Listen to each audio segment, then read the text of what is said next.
Hello and welcome as we dive into a topic that feels like it's pulled straight from science fiction.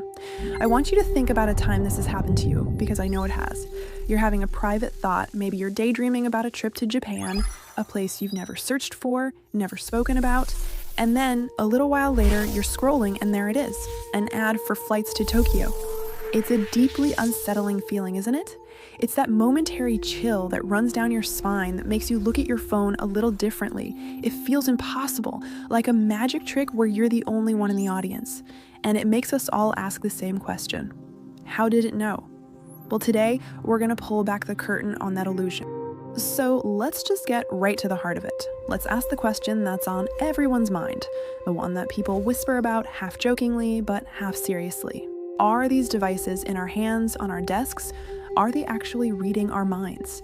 Is there some hidden microphone for our thoughts?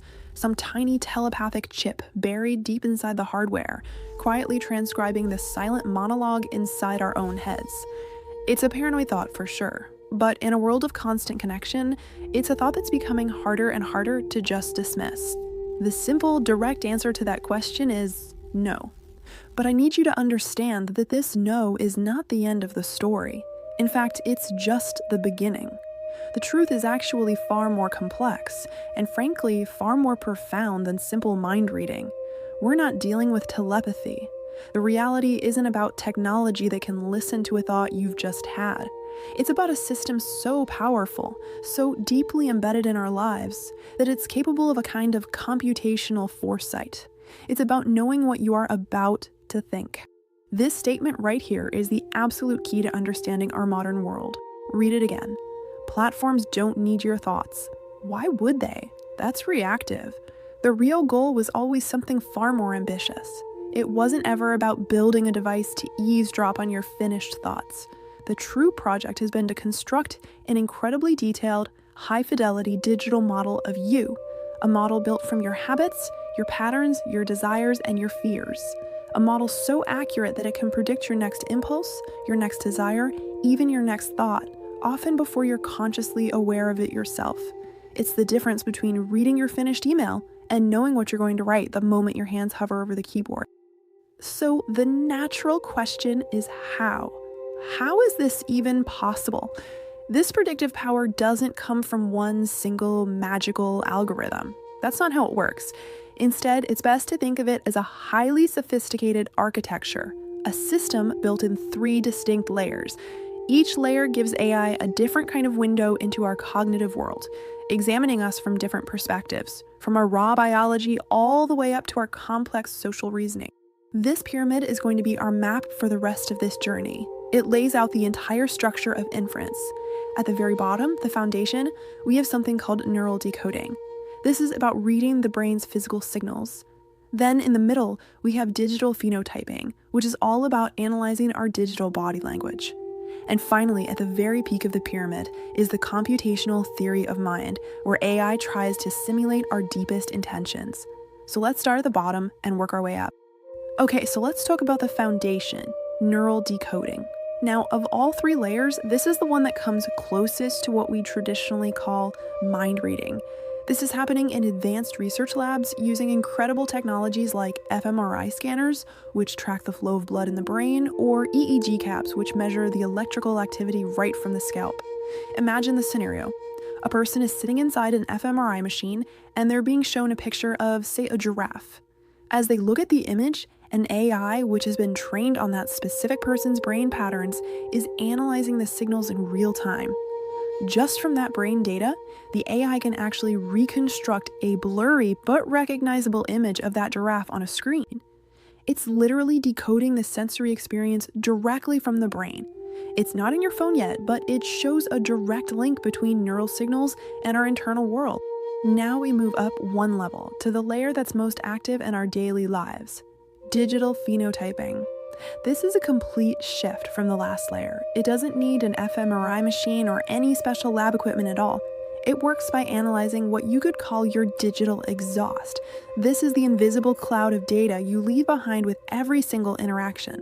We're talking about incredibly subtle patterns, how fast you type, the hesitation between your keystrokes, the specific way your hand moves the mouse across the screen, the speed at which you scroll down a page. Each one of these tiny, seemingly meaningless actions becomes a digital biomarker, a clue that reveals your emotional and psychological state with startling accuracy. And that brings us to the very top of the pyramid, the computational theory of mind. This is where AI graduates from just analyzing data to trying to understand the why behind our actions. It acts like a digital detective. It takes all those little behavioral clues from the layer below and pieces them together to build a working theory about what we believe, what we want, and what we intend to do. Think about an advanced AI playing a strategy game against a human. It's not just predicting the human's next move, it's building a model of the human's mind, asking questions like, what does my opponent believe about my position? And given that belief, what do they desire to achieve on their next turn? It's a leap from predicting behavior to modeling the mind that creates the behavior. Now, of those three layers, the one that is having the biggest impact on society right now, the one that powers those eerily specific ads we talked about, is that middle one, digital phenotyping. So let's zoom in on that. Let's really explore how our mundane, everyday digital behaviors are being collected and analyzed to build a psychological portrait of us, a concept often referred to as our digital twin. The most important concept to grasp here is that every single one of your online actions is a biomarker. Think about it like this. When you go to the doctor, they might take your temperature or check your blood pressure. These are simple physical biomarkers that give them a window into your overall health. In the digital world, algorithms are doing the exact same thing, but for your psychological health. Your typing speed, your scrolling patterns, the curvature of your mouse movements. These are our new digital vital signs, and they are being monitored constantly, revealing an incredible amount about our mood, our personality, and our mental state in real time. And let's be clear, this is not just some vague abstract idea. It's incredibly specific. For example, if your typing speed suddenly increases, especially if you're making more errors, that's a strong statistical marker for high stress or even mania. Now, consider the flight time. That's the tiny pause, just milliseconds long, between hitting one key and the next. Research shows this pause tends to get longer when someone is experiencing symptoms of depression. A high backspace rate, that constant correcting and rewriting, is a digital signature of anxiety. It's literally a form of digital second-guessing. Even the path your mouse takes to click a button can be revealing. A less direct, more curved trajectory has been strongly correlated with higher levels of neuroticism. These are not guesses, they are data-driven correlation. To really understand the power of this, let's focus on one single stunning example. Let's imagine an individual. Over the course of a few weeks, their average typing speed slows down, just slightly. The pauses between their keystrokes get longer, but only by a few milliseconds. The average length of their emails and messages starts to shrink. Now, if you were emailing with this person, you would never notice these changes. They are completely imperceptible to another human being. But to an algorithm that is constantly monitoring these metrics, this subtle shift is not just noise, it's a clear and powerful signal. Because those minute changes in keystroke dynamics can predict the onset of a major depressive episode with up to 85% accuracy. Let that number really sink in. 85%. This is before the person has ever typed the words, "I am sad" or "I need help," before they've ever searched for a therapist. The simple mechanics of how their fingers interact with a keyboard can reveal their deepest, most vulnerable emotional state to an algorithm. So what happens when you take all of these digital biomarkers and put them together? You take the typing cadence that predicts depression. You add the mouse movements that suggest neuroticism. You combine that with search history, location data, social media likes, and purchase history. What do you get? You get the creation of your cognitive digital twin. You see, the algorithm doesn't really know you, the complex, contradictory, wonderful human being. It knows this data-driven model of you. It's a simplified simulation, but it's a stunningly predictable one.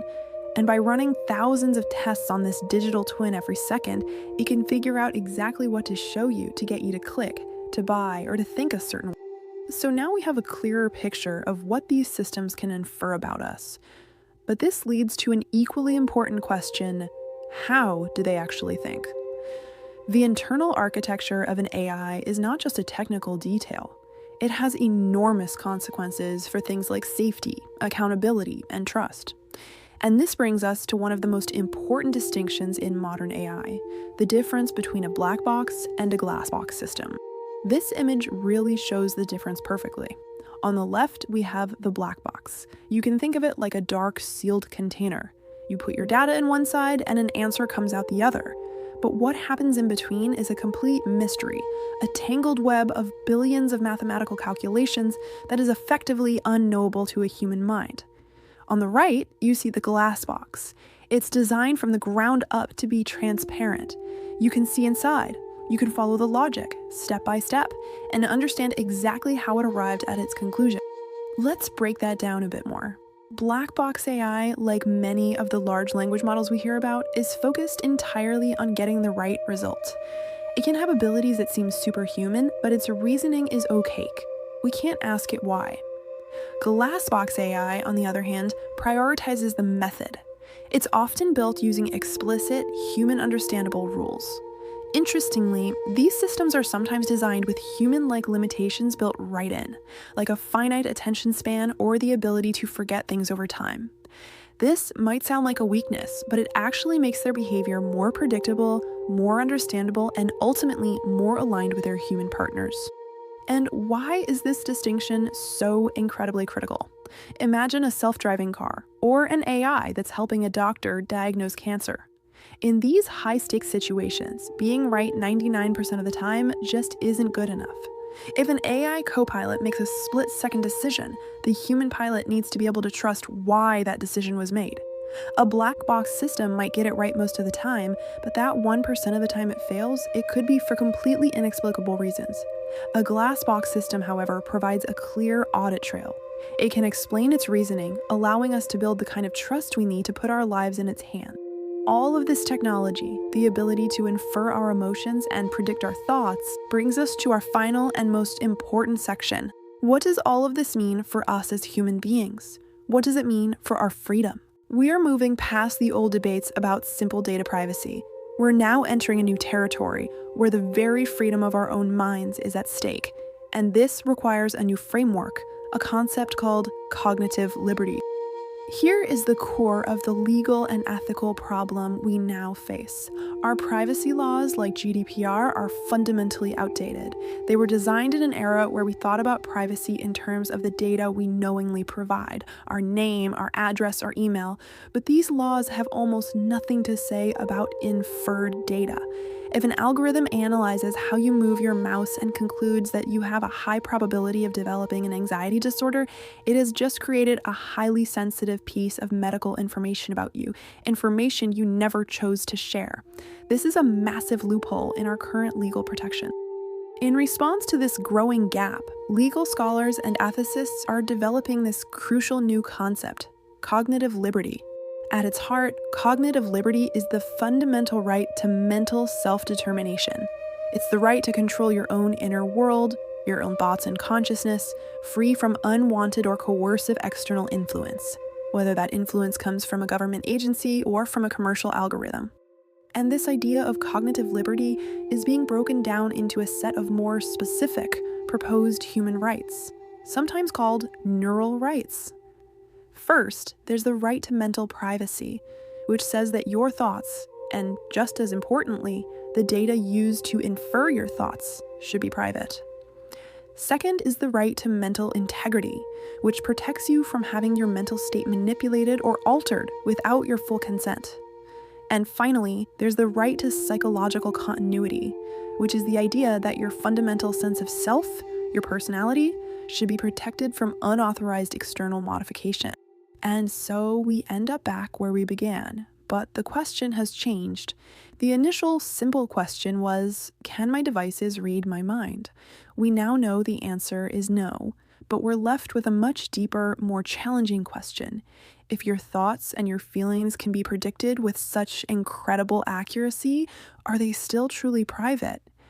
This is the new frontier. This is the conversation we need to be having, and how we decide to answer this question will define what it means to be free in the 21st century. Thank you for joining me.